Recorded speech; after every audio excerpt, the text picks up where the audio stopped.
Assalamualaikum warahmatullahi wabarakatuh.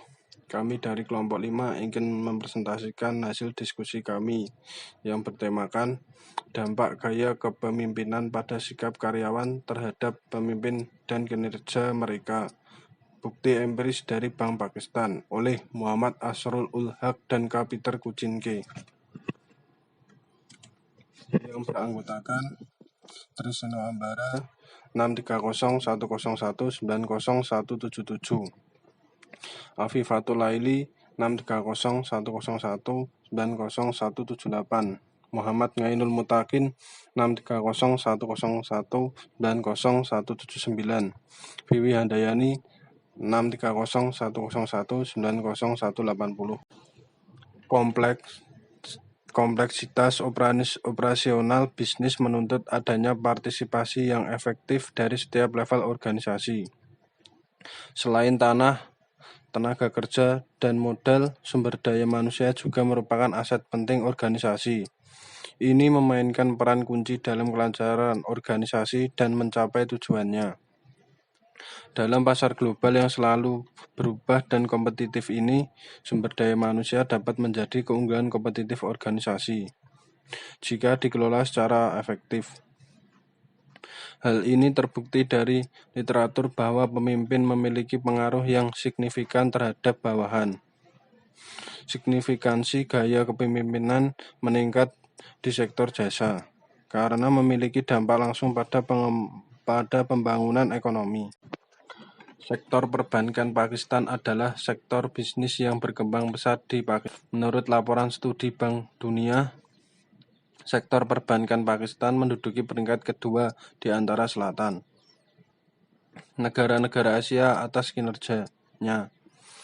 Persaingan di dunia perbankan semakin hari semakin meningkat. Saat ini tekanan tinggi pada ekonomi Pakistan dan perubahan kebijakan moneter telah meningkatkan kepentingan dan tantangan sektor ini. Menurut model Full Range of Leadership (FRL) oleh Bass and Avolio tahun 1994, gaya kepemimpinan yang paling efektif adalah gaya kepemimpinan transformasional dan transaksional jika diadopsi secara kolektif untuk memotivasi bawahan, mempengaruhi perilaku dan sikap mereka, dan meningkatkan kinerja mereka. Baik, yang selanjutnya saya akan menjelaskan mengenai literatur review. Terbagi menjadi 3. Yang pertama, kepemimpinan transaksional. Kepemimpinan transformasional lebih seperti kepemimpinan visioner, di mana pemimpin memotivasi karyawannya untuk melebihi harapan tertentu. Pemimpin transformasional memodifikasi keyakinan dan sikap karyawan dengan menginspirasi mereka dengan memberikan mereka sebuah visi. Mereka mendorong pengikut mereka dengan mempengaruhi keyakinan, nilai, sikap, dan perilaku mereka. Teori kepemimpinan transformasional memberikan bukti bahwa ketika seorang pemimpin menggunakan gaya kepemimpinan transformasional, itu menghasilkan keterikatan emosional pengikut atau karyawan terhadap pemimpin. Bass mengidentifikasi dimensi kepemimpinan transformasional berikut: pengaruh yang diidealkan atau sifat dan sikap, motivasi inspirasional, stimulasi intelektual, dan pertimbangan individual. Untuk yang kedua yaitu kepemimpinan transaksional. Kepemimpinan transaksional berguna ketika pemimpin lebih mementingkan pencapaian tujuan. Karyawan dihargai karena penyelesaian tugas mereka. Pemimpin transaksional lebih memperhatikan penyelesaian tugas dan kinerja karyawan. Itu sebabnya mereka menggunakan penguatan positif dan negatif untuk mencapai hasil yang diinginkan. Berdasarkan Smith, Erdős, dan DeJoy, kepemimpinan transaksional telah digunakan sebagai pendekatan korektif yang memiliki 2 dimensi, yaitu imbalan tidak pasti dan manajemen dengan pengecualian atau aktif dan pasif. Untuk yang ketiga yaitu kepemimpinan laissez-faire. Pemimpin dengan gaya kepemimpinan ini menghindari pengambilan keputusan. Mereka biasanya enggan untuk mengambil tindakan dan menghindari situasi di mana ada peluang untuk menghadapi masalah. Pemimpin yang mengadopsi gaya kepemimpinan laissez-faire tidak memberikan umpan balik kepada pengikutnya. Mereka bahkan tidak menggunakan imbalan atau alat lain untuk memenuhi kebutuhan pengikut mereka. Akibatnya, karyawan menjadi tidak puas, tidak produktif, dan tidak efisien dalam bekerja. Untuk yang selanjutnya, yaitu relationship between leadership styles and performance outcomes. H1 terdapat hubungan signifikan antara gaya kepemimpinan manajer atau transformasional, transaksional, dan laissez-faire dengan efektivitas. H2 terdapat hubungan signifikan antara gaya kepemimpinan manajer atau transformasional, transaksional, dan laissez-faire dengan kesediaan karyawan untuk mengarahkan upaya ekstra. H3 terdapat hubungan signifikan antara gaya kepemimpinan manajer atau transformasional, transaksional, dan laissez-faire dengan kepuasan karyawan. Selanjutnya, saya akan menjelaskan tentang metode. Yang pertama, metode 5 alpha bank dipastikan, 2024 karyawan cabang, teknik non-random purpose shuffle sampling, karyawan yang bisa berbahasa Inggris, karyawan di bawah manajer yang sama selama 6 bulan. MLK, Multifactor Leadership Questionnaire, 5 kali short, oleh Bass dan Avolio digunakan untuk mengumpulkan data dan dianalisis menggunakan SPSS 22,0. Statistik deskriptif digunakan untuk menunjukkan demografi, jenis kelamin, pengalaman, usia, dan pendidikan. Dari sampel penelitian dan statistik inferensial, teknik regresi berganda. Hubungan korelasi ordinal antara faktor kepemimpinan dan faktor hasil juga diperiksa. Tingkat signifikansi analisis regresi berganda untuk menginterpretasikan hasil ditetapkan sebesar 0,05. Konsistensi internal keseluruhan dari kuesioner adalah 0,85. Setelah mendapatkan tabel di atas, berdasarkan hasil instrumen MLK, korelasi ordinal diuji antara gaya kepemimpinan, dimensi, dan hasil. Hasil tentang hubungan antara dimensi kepemimpinan transformasional dan hasil berkorelasi positif, dan hasilnya konsisten dengan literatur yang ada. Di sisi lain, kepemimpinan laissez-faire memiliki korelasi negatif dengan ketiga variabel kinerja. Namun, beberapa aspek korelasi antar subdimensi cukup menarik. Misalnya, manajemen dengan pengecualian pasif berkorelasi negatif dan 2 variabel kinerja, efektivitas dan kepuasan karyawan dan berkorelasi positif dengan 1 variabel kinerja kepuasan. Selain itu, hasilnya menunjukkan beberapa korelasi menarik antara gender dan pendidikan. Korelasi antara semua variabel penelitian diberikan dalam tabel 2. Kemudian tabel 3. Tabel 3 menunjukkan hubungan statistik antara gaya kepemimpinan manajer dan efektivitas. Persamaan regresi menjelaskan bahwa 41% dari total variasi efektivitas regresi ANOVA signifikan F 10,180 sama dengan 11,47 B kurang dari 0,001. Hasil estimasi parameter menunjukkan bahwa gaya kepemimpinan transformasional, gaya kepemimpinan laissez-faire, dan jenis kelamin perempuan merupakan predikator efektivitas yang signifikan. Namun kepemimpinan laissez-faire memiliki hubungan negatif, sedangkan gaya kepemimpinan transformasional dan jenis kelamin perempuan berhubungan positif dengan efektivitas yang masing-masing.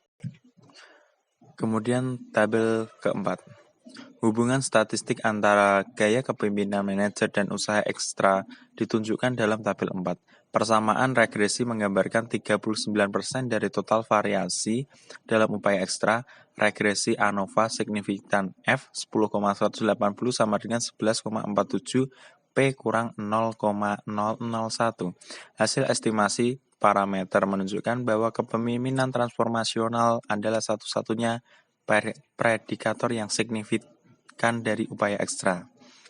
Kemudian tabel 5. Hubungan statistika antara gaya kepemimpinan manajer dan kepuasan diberikan dalam tabel 5. Persamaan regresi menjelaskan 22% dari total variasi kepuasan. Regresi ANOVA signifikan F 10,180 sama dengan 5,11 P min 0,001. Hasil estimasi parameter menunjukkan bahwa kepemimpinan transformasional, penghargaan kontingen, dan kepemimpinan laissez-faire merupakan predikator kepuasan yang signifikan. Namun, kepemimpinan transformasional dan penghargaan tidak pasti memiliki hubungan positif dengan kepuasan. B sama dengan 0,23, SE sama dengan 0,11, T sama dengan 2,02, P sama dengan 0,045, 95%, C, I 0,01, 0,46 dan B sama dengan 0,37, SE 0,16, T 2,38, P sama dengan 0,019, 95%, CI 0,06, 0,068 masing-masing, sedangkan kepemimpinan laissez-faire memiliki hubungan negatif dengan kepuasan. Penjelasan selanjutnya akan dijelaskan oleh rekan saya. Sektor perbankan Pakistan merupakan sektor yang dominan laki-laki, yaitu 67,29% dengan mayoritas tenaga kerja perbankan 90,19% yang berada pada kelompok usia 26-35 tahun. Rata-rata tingkat pendidikan hampir 88,73% bergelar S2 dan sisanya 12% hanya bergelar sarjana. Dengan pengalaman kurang dari 4 tahun sebesar 49,08% dan sisanya berpengalaman 1-8 tahun. Hasil penelitian menunjukkan bahwa gaya kepemimpinan transformasional memiliki pengaruh besar dan signifikan pada semua variabel: efektivitas, kepuasan, usaha ekstra, dan komitmen organisasi.